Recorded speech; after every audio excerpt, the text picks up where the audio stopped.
Tak ada habisnya jika bicara standar kecantikan wanita. Sebab, standar kecantikan di setiap negara pun berbeda-beda. Ada orang yang merasa cantik karena memiliki kulit putih, pinggang yang ramping, mata besar, hidung yang mancung, dan lain sebagainya. Begitupun dengan standar kecantikan pada wanita suku Mursi yang merasa dirinya cantik jika memiliki bibir bawah yang lebar.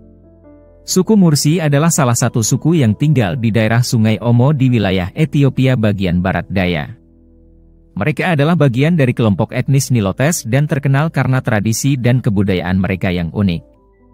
Suku yang termasuk bagian dari suku Surma ini punya tradisi yang cenderung ekstrim, yakni meletakkan piring di bibir mereka. Piring yang dipakai tentu saja benar-benar piring pada umumnya. Biasanya terbuat dari tanah liat atau kayu, yang berukuran antara 10 hingga 25 cm. Tradisi ini hanya berlaku bagi perempuan, karena mereka percaya bahwa standar kecantikan sangat ditentukan oleh besarnya bibir.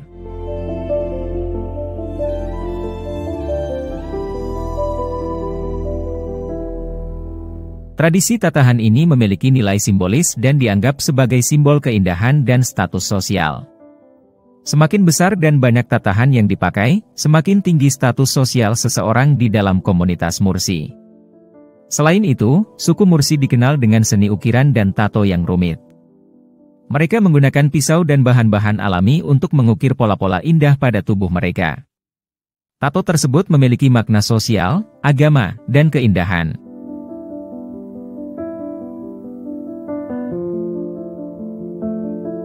Tradisi memasang piring di bibir itu disebut labret atau lip plate, yang dilakukan pada gadis berusia 15 hingga 16 tahun sejak ratusan tahun lalu. Labret ini menggunakan piring yang terbuat dari tanah liat atau plat kayu. Cara menggunakan piring ini adalah dengan mengiris bagian bawah sepanjang 1 cm hingga 2 cm. Kemudian baru dimasukkan piring tersebut ke bagian bawah mulut.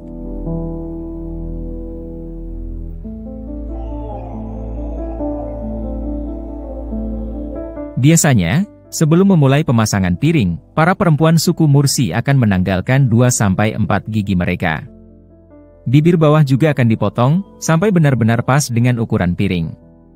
Para perempuan suku Mursi biasanya melakukan tradisi bibir piring sejak usia remaja, dengan dibantu ibunya masing-masing. Proses pemasangan piring memang mengerikan kalau dibayangkan. Awalnya, para ibu menarik bibir anak yang bibirnya akan dipasang piring. Bibir yang sudah ditarik lantas dilubangi hingga tembus dan berlubang. Tak tanggung-tanggung, proses ini dilakukan langsung dengan memakai pisau, lalu, bibir akan diregangkan dengan cara menyisipkannya dengan piring. Hal ini dibiarkan sampai luka di bibir mengering dan sembuh. Setelah 2 hingga 3 minggu, piring itu akan diganti dengan ukuran yang lebih besar lagi. Diameter yang terbesar adalah 25 cm dan yang terkecil 10 cm. Proses itu terus dilakukan hingga bibir semakin membesar. Semakin besar bibir dari wanita tersebut, maka semakin besar daya tarik mereka.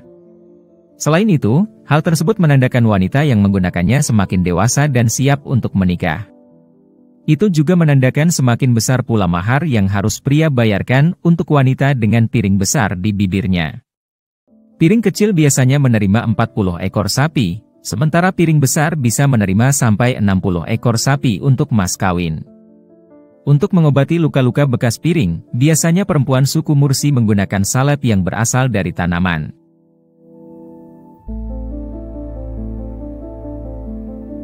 Selain itu, piring di mulut ini menunjukkan bahwa wanita suku Mursi memiliki daya tahan tubuh yang kuat. Bahkan, piring itu juga menjadi simbol kedewasaan dan kecantikan.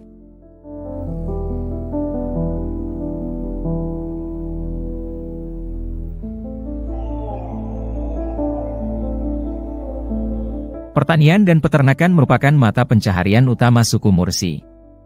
Mereka mengandalkan pertanian sederhana dan berburu untuk memenuhi kebutuhan hidup sehari-hari. Sistem kepemilikan tanah mereka didasarkan pada penggunaan tanah secara kolektif oleh keluarga dan klannya.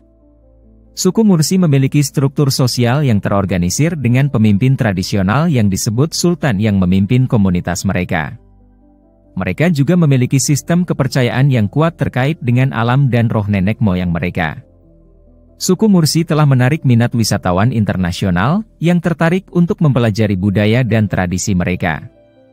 Namun, mereka juga menghadapi tantangan dalam mempertahankan identitas budaya mereka dalam menghadapi perubahan sosial dan lingkungan yang terus berkembang di wilayah mereka.